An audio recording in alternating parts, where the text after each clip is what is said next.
Assalamualaikum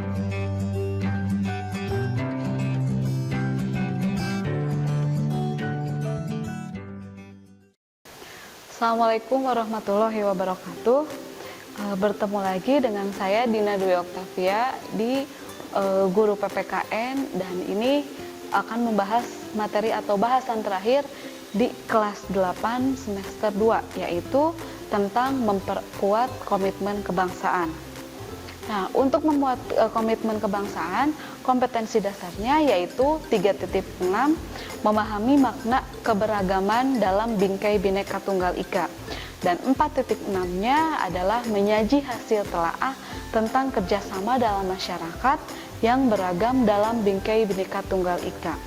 Dan 4.8-nya yaitu berinteraksi dengan teman dan juga orang lain berdasarkan prinsip saling menghormati, saling menghargai dalam keberagaman suku, agama, ras, budaya, dan juga gender. Nah, selanjutnya kita bahas bahasan yang pertama, yaitu tentang semangat dari komitmen kebangsaan dari para pendiri negara. Pada sesudah yang sudah kita ketahui bersama bahwa bangsa Indonesia itu lahir dan juga bangkit melalui sejarah perjuangan bangsa.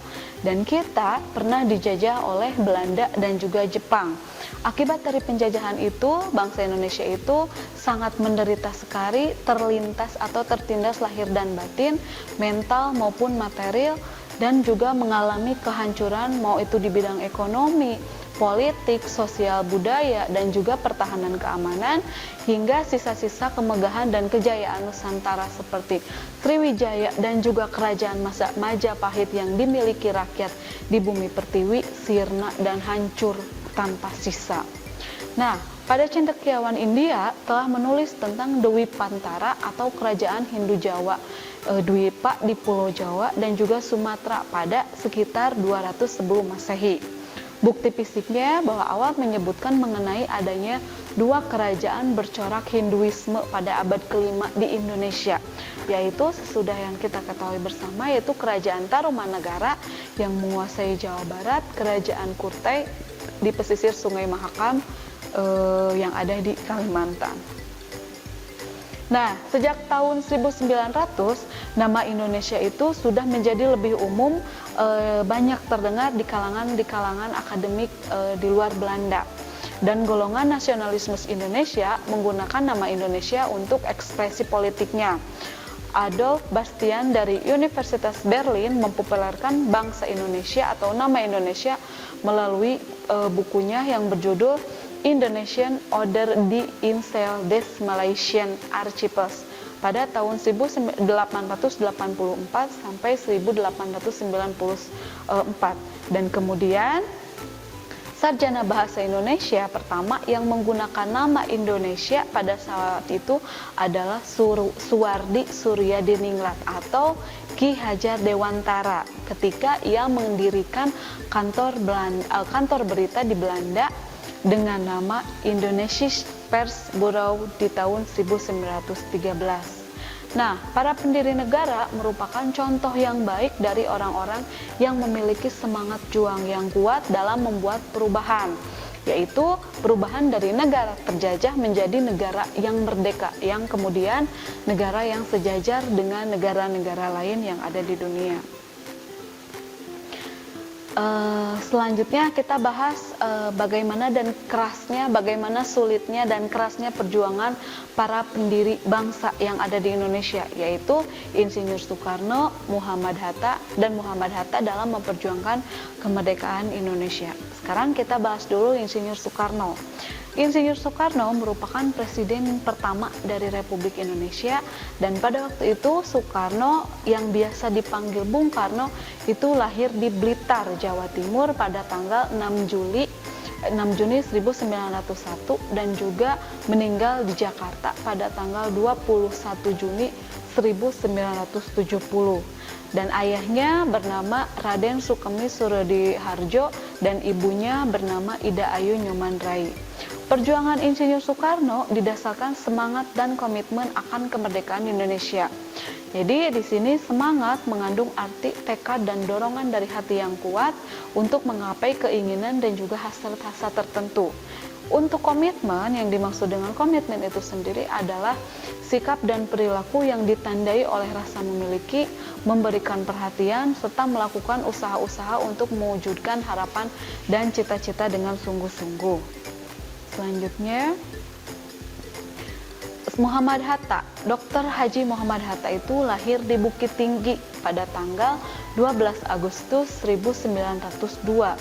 Dan Muhammad Hatta sendiri itu merupakan tokoh organisatoris atau tokoh organisasi-organisasi dari partai-partai atau dari aktivis-aktivis politik. Beliau disebut juga negarawan, tokoh proklamator, pelopor koperasi, dan juga merupakan wakil dari Presiden pertama Indonesia. Nah, pada sampai tahun 1921, Muhammad Hatta itu menetap di Rotterdam atau di Belanda dan bergabung dengan sebuah perkumpulan pelajar tanah air yang ada di Belanda. Dan bahasan selanjutnya adalah poin B, yaitu bentuk-bentuk semangat dan komitmen kebangsaan yang ditunjukkan dari para pendiri bangsa. Ada beberapa periode dari semangat atau komitmen kebangsaan dari para pendiri bangsa, yaitu ada periode pertama. Untuk periode pertama itu adalah merupakan masa sebelum pergerakan nasional. Jadi pada waktu itu wilayah Nusantara atau wilayah Indonesia itu masih dimiliki oleh beberapa kerajaan yang merdeka dan berdaulat. Nah, untuk periode yang kedua, periode kedua itu adalah merupakan masa pergerakan nasional. Dan masa pergerakan nasional ini perjuangan itu masih bersifat kedaerahan, dan perlawanan di wilayah Nusantara itu masih bersifat kedaerahan yang dilakukan salah satunya oleh Sultan Hasanuddin, terus Kapitan Patimura, Pangeran Diponegoro, dan lain sebagainya. Jadi pada waktu itu perlawanannya masih bersifat lokal dan tidak ada koordinasi sehingga banyak atau mampu dipatahkan oleh Belanda. Periode 3, untuk di periode 3 itu sendiri merupakan masa proklamasi dan perang kemerdekaan. Nah, pada tanggal 17 Agustus 1945, bangsa Indonesia itu memproklamasikan kemerdekaannya. Lahirnya negara Republik Indonesia tidak diterima oleh pihak Belanda. Dan Belanda pada saat itu tentu saja ingin menjajah kembali. Mulailah bangsa Indonesia pada saat itu melakukan perjuangan dalam segala bidang. Bangsa Indonesia sangat mencintai perdamaian tetapi lebih mencintai kemerdekaan. Oleh karenanya bangsa Indonesia berjuang dengan mengangkat senjata, berjuang dalam bidang politik, dan juga melakukan berbagai diplomasi. Yang terakhir ada periode 4. Untuk periode 4 itu merupakan masa perjuangan mengisi kemerdekaan, dan itu dilakukan oleh pada zaman sekarang itu. Jadi masa perjuangan mengisi kemerdekaan memungkinkan adanya mengharuskan kembali untuk menumbuh kembangnya lahirnya nilai-nilai semangat juang dari para pendiri bangsa. Selanjutnya, Negara Kesatuan Republik Indonesia adalah sebagai negara satu kesatuan. Nah, Indonesia memang itu adalah satu negara, satu kesatuan, mau itu satu kesatuan politik, satu kesatuan wilayah, satu kesatuan pertahanan keamanan, dan juga satu kesatuan ekonomi, dan juga satu kesatuan sosial budaya.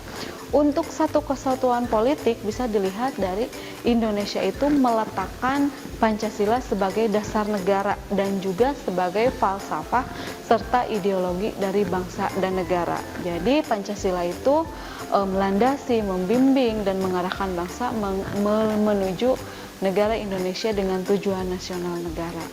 Selanjutnya, Indonesia sebagai satu kesatuan wilayah.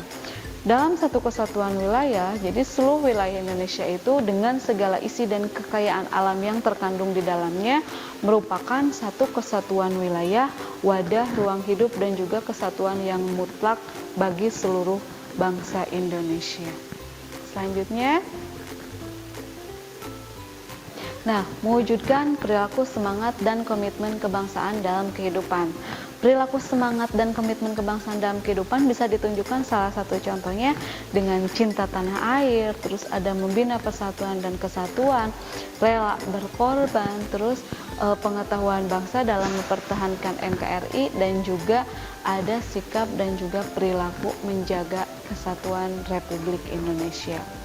Untuk materi dari bab 6 itu saya cukupkan sekian. Billahi taufiq wal hidayah. Assalamualaikum warahmatullahi wabarakatuh.